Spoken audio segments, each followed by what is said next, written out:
in class 12. As I said to you to do two topics. First one was principle of superposition. Principle of superposition. And second I said to you the force between multiple charges. Force. First topic I gave you principle of superposition, and second was force between multiple charges. Force between multiple charges. On related to this, I am going two questions, few last concept and new. So note down first question number 1.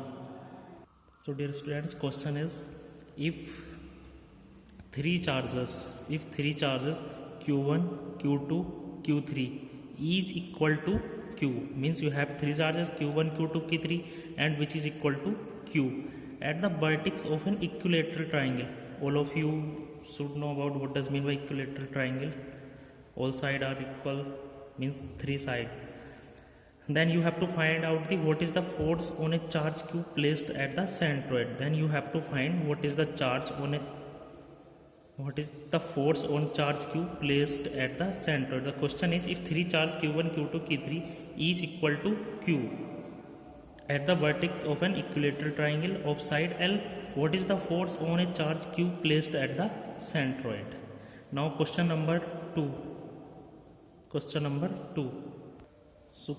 2 is, charge capital Q is divided into two parts.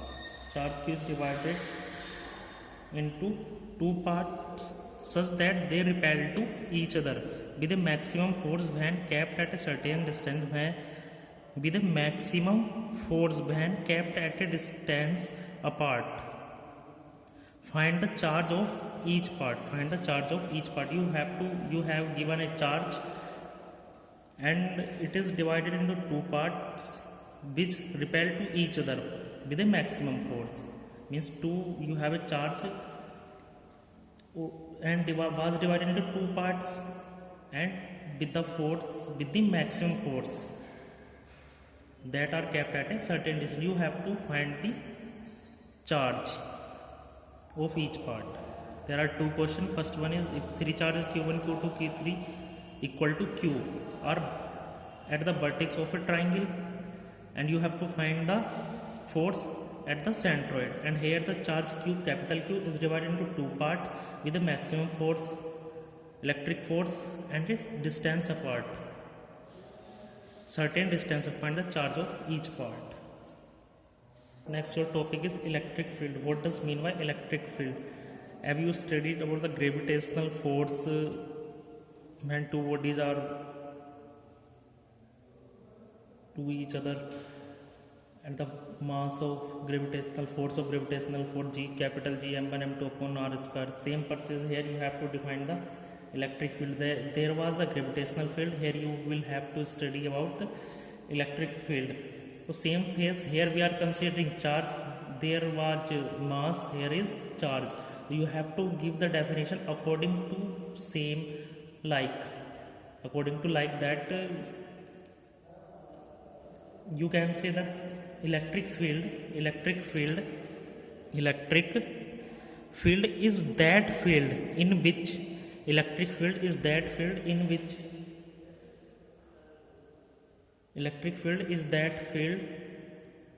around a charge. Here we are considering charge, so here we consider the plus charge or minus charge, or you can say only charge, or a system of charge. It may be a particular charge or a system of charge, or a system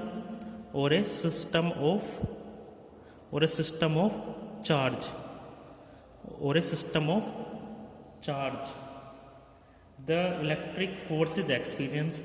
You can say the electric field is that field around a charge or a system of charge around a charge or system of charge, electric force can be experienced, or you can say by a test charge electric force is experienced, is called electric field. Electric field is that field around a charge or around a charge or system of charge in which electric force by a test charge is experienced. By a test charge, or you can say charge is experienced, is called electric field. Again I repeat my definition.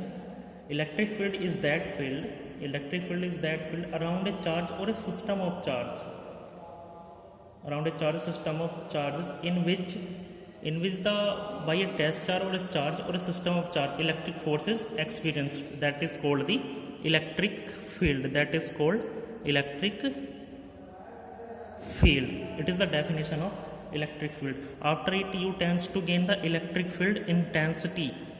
Electric field intensity.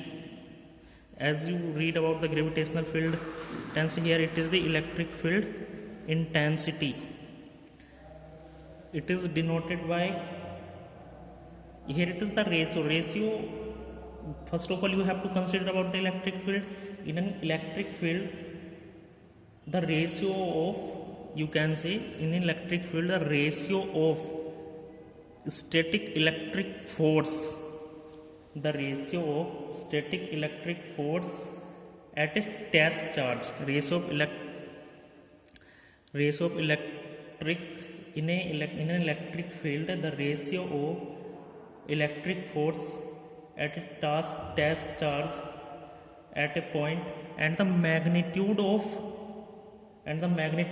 test charge, and a magnitude of test charge at that point is called electric field intensity.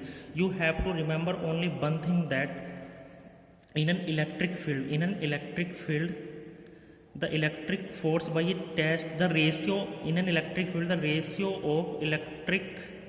ratio of by electric force felt by a test charge, the ratio of electric force felt by a test charge and the magnitude of charge. You have to learn about that.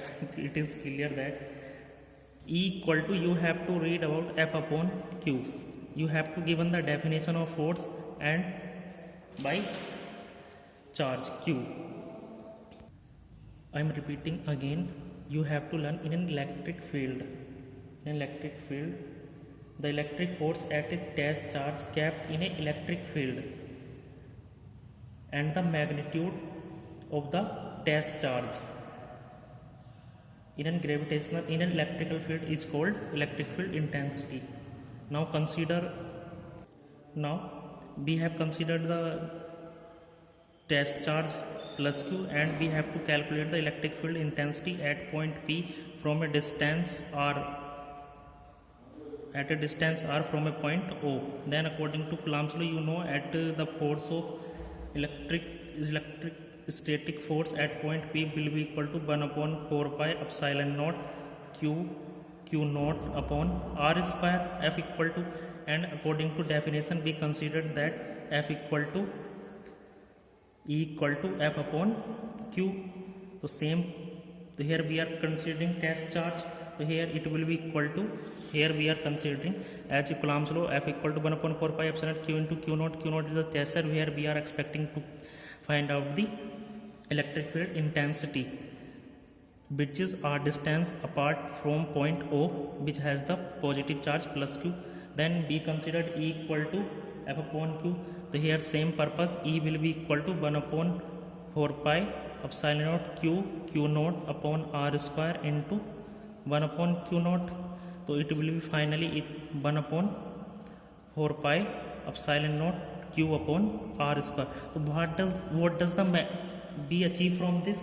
Be achieved from this electric field intensity does not depend. Electric field intensity does not depend on test charge. Does not depend on test charge. Electric field intensity does not depend on test charge.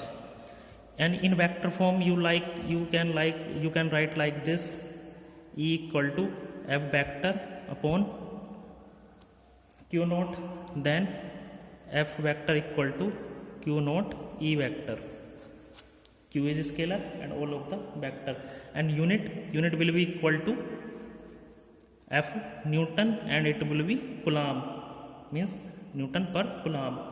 And you have to calculate the dimension F equal to ml t minus 2 upon 80. So it will be equal to ml t minus 3 a minus 1. It will be the density of, it will be the